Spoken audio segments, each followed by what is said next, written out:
So indicators zonna Museveni zimulaganga ebintu si birungi. Rwanda sanctions yagambye abasajja banonyanze bali mu kukwekweta eno neno. Mwatandise okuwulira osobola okulikodinga n'ojjukira ebintu bye nayogeranga ku mutabani wa Habyarimana. Ojjukira omanyi videos ennakola mu mwaka gwa 2023 ne mbabulira mutabani wa Habyarimana. Mwatandise omulaba. Mumuwulirako eyo. Mumulaba mutabani wa Habyarimana. Mutabani wa Habyarimana ne Kayumba Nyamwasa. Ani ajjukira video ezo. Oyina kyowulira, oyina kyolaba. Don't joke with Mpoma Satellite. Don't joke with me. Mutabani wa Habyarimana ne Kayumba Nyamwasa. Mwabawulidde? Watch the space. Tewali kinabagamba kyo mutagenda kulaba. Ne mu nyumba ya Museveni waliyo omusaayi. Okimanyi? Ogulya bwegunya.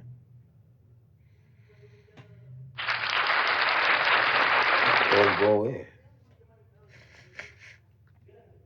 Kansirike mpola n'empiki zigenda kuyingira mu nju.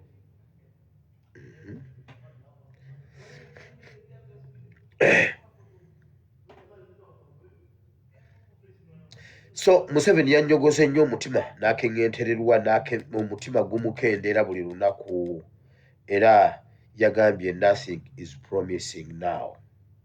Yeah. Kale anakuwadde takyayagala kulya, he lost appetite. Very good. No problem. That is good. Mafi mushkila my friend. Naye mushkila no mushkila. Ganywera yagamba waliwo abalabanga olusozi ludduka lugenda. Ate nze ndaba ludduka ludde eno gyendi. Oba awo ensaasiridde mmwe abagenzeeyo nga bukya. Obudde bukya weebikka. Waliwo baddekaawo n'oteebikka. Empewo n'ekufuuwa. Oba otandise okiwulira otyo okola bw'otyo oyina okugira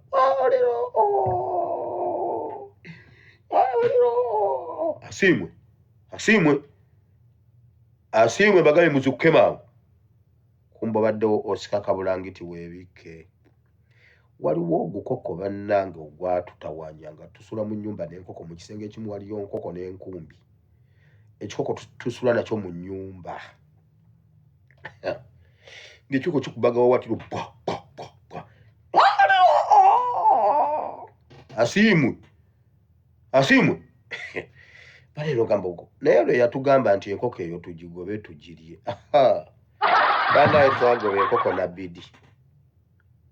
Bale omuntu yawona enkoko eyo ng'obeera oli mu tulooto nga waliwo ne lwogyekanga nga yatukwata mu matu oba wakeba akakoba oti ssaawa 5 ziwera 5:45 ogenda okuyita kumbe gwe eri mu matu yalookinga ogyekanze bwekanzi ogamba kansirikiddemu ogenda okulaba nga tezzeemu kuli ogukoko gwali gwatufuukira ezzike.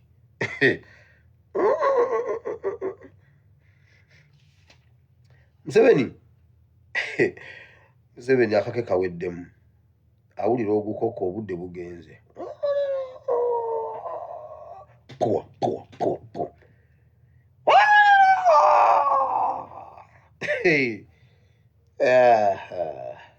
Yagambye indicators zonna ziraga ebintu si birungi. Kale tugenze mu programu kati. Mujjukira jjo bwe nabagambye ku kyamafuta. State House yafuuka nnyumba ya kutula ddiiru. Waliwo eri emabega eri president nga yakajja abayimbi be baaliko. Kati babasudde ebbali. Kati ba TikToker ne ba social mediator. Ba social mediators kati be baliko. Abayimbi babafudde bakasasiro bakataala. Kati aba information why president yakulembera abalala bo ne bagoberera. Yafokasinga wano ku internet ne ku ground. Kati Museveni alwana afune internet artificially. Yet for us, daddy gamba for us. Neda daddy, for us. Aha. For us here, we are organic. Era Museveni yabuuza abaana bano bajjawo ebintu bye boogera nga buli lunaku nga tebasasulwa. Naye n'osasula omuntu ky'omuwadde kyayogera ng'avaako tayongerako, tanoonyereza, enkya tajja. Bw'oba oyagala ayongere, omuwa ssente addemu ayogere. Naye bano bba boogera buli lunaku bo babijjawa? Because we are organic. We are generating okuva ku sources munda muffe. Era olwaliro ngenda kikuwa lwaki kiri bwe kityo. Lwaki abaana b'enkyukakyuka balina omwoyo guli ogutafa, omwoyo gwa Uganda ogutafa. Buganda, His Excellency agamba, mmoto ya Buganda egamba, Katonda ne Buganda omwoyo gumu bwe guti. Omwoyo gwa Uganda bwe gwazuukuka gwakwata abantu organically. Era ne bw'oba obadde riyo n'okwata ku ssente ziri kaobe ng'okikozeeyo wekka bw'oti gusenguka ne bugenda. Kyova olaba omuntu agwa eddalu n'asiruwala. Nti kati okuwa publicity nateete ate nga naye yalidde. Okuwa Kapere n'okuwa Nsibambi otwala Kapere. Kati ne bateekawo Nsibambi ne Kapere mu constituency yonna mu ggwanga Uganda oba ku Makerere University. Tulonde professor of what? Kapere ne Nsibambi. Kapere alya Nsibambi akalulu. Weewaawo. Omuntu yenna anamala gwe mbagerezako awo. Nze ne Nsibambi. Olwaliro nze ne Nsibambi wonna we twesimba ne bwe tuba mu palamenti nga tulonda memba wa palamenti ya Yala. Nsibambi muli akalulu. Why? Omwoyo gwa Uganda gwamuvuddeko. Kyovula abaana b'enkyukakyuka boogera emisana n'ekiro ng'ensonga tezibaggwako kubanga baziraba bulungi, waliwo ekibagayidinga. Bali bamuwase ne bamugamba genda oyogere bw'oti. Museveni baatudde ne Natasha. Nali ngenda kibawa luli nnakukka emabega. Baatudde ne Natasha kubanga full figure yakubira Natasha n'amwegayirira nga bamaze ebyo by'omutikkira. Ne bamusaba n'abasaba adde ku mpewo kati revolution weeri yalina okwogerera n'okukuba enkyukakyuka ne Kyagulanyi yekka yasigaddewo. Era Dealers Gundi House neeragira full figure yakomawo ku TV. Okitegedde? Kati essaawa zino we balina okukubira Kyagulanyi. Naye nga batugamba nti Communications Commission ye yamusiba. No, be bamusiba nga bwe nabagamba era be bamuzizaayo. Kati wulira.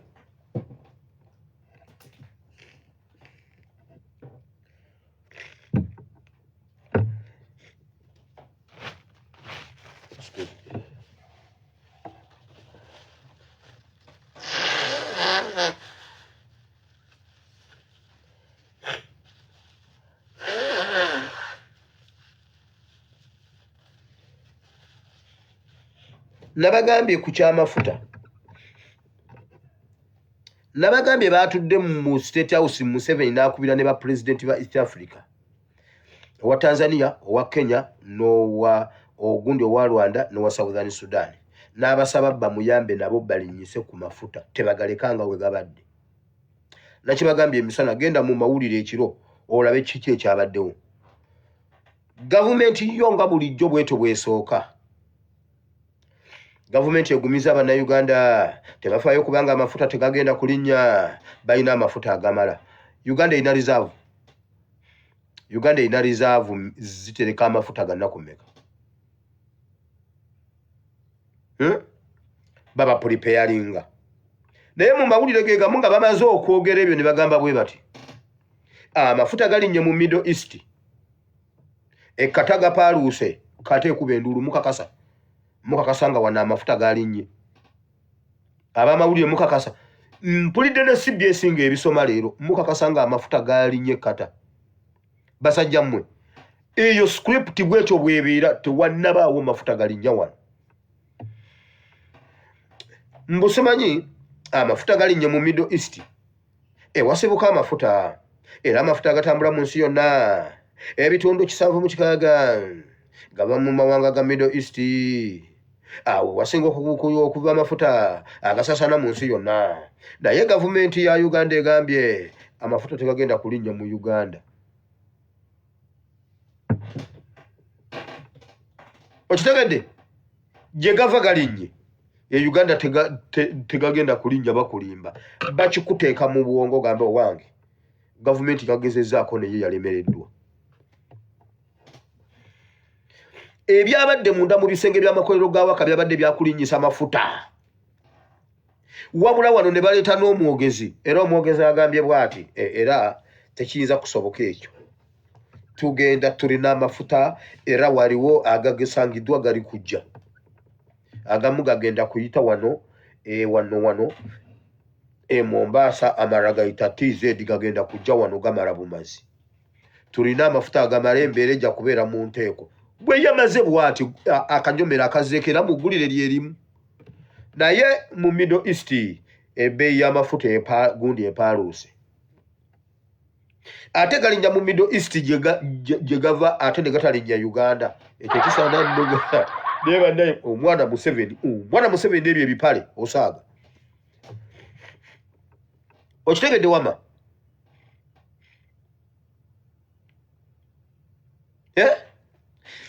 ekyabeera leka nkuwa example Museveni yagamba mu kalulu ka 2021 omuntu yenna avayo n'agamba okutegeka akalulu mu COVID ono ajja kuba musiru n'amala n'ategeka akalulu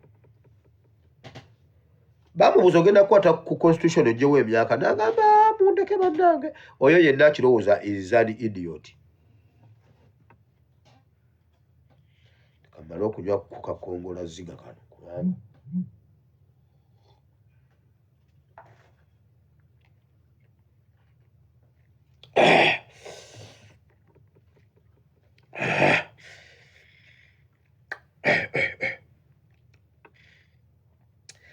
naye ate bw'oba okanywa nno munnange tewebakanga tokanyweddeko bannaye ndi kunywa nniimu ne hani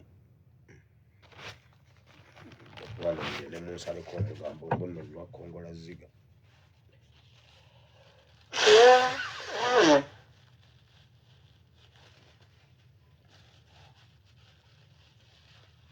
paya wako ebisatu oba kati kale gundi oba kati katuuse mu mmeka n'amugamba ye nga leero ng'otadde mu katono yongera mwaka 5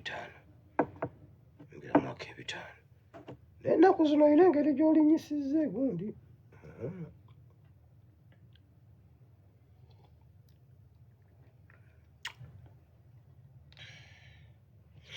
abantu abakulu banyumya banywa nakakwata n'abanga anywa n'akazaawo ne banyumya nakakwata abakateeka ku mumwa n'akazaawo ne banyumya nakikola emirundi nga 40 bannange kave ku bantu b'omu kyalo abanga akatuusa ku mumwa n'akazaawo n'akalita kale embeera bw'etyo bw'eri mu ggwanga lyattu erya Uganda. Essaawa yonna abakulu ebintu bibasobako kubanga balowooza nti be bagezigezi ab'omulembe guno. Abagezigezi ab'omulembe guno ssaawa eno amagezi gabaweddeko. Batuuse okudduka okugasa abakubi baayitanga abasirusiru. Omanyi otuuka ekiseera nga gw'oyita ng'omusirusiru atolaba nga yakujja mu nvuba. Kale ne Mwami Museveni essaawa eno yandyagadde nnyo omuntu asobola omutwala ewa Robert Kyagulanyi Ssentamu ne bateesa buteesa kubanga alaba nti yekka asobola okwogera ekigambo ekisembayo ku kusonyiyibwa kwa Museveni ayina kubeera Robert Kyagulanyi Ssentamu. Kale nno Muganda wagambira nti okalya ddaka ddadda ejjoogo lye batukozeeko emyaka 4 ye ssaawa libaddire. Ssaawa yonna ogenda kuwulira nti amafuta e Uganda galinnye nnyo okusinziira ku bbeeyi gye gabaddeko. Si lwakuba nti mu bitundu by'eggwanga gaalinnye nti mu mawanga gye gava gaalinnye. Kino bakikola Uganda kubanga akimanyi nti tekyali muzungu asobola mwesigisa ssente ze. Okuva lwali nti teyewangudde kalulu era ssaawa yonna sanctions zijja. Kati yeebuuza nti ssente zigenda okutambuza gavumenti mu kisanja kino zigenda zijja wa?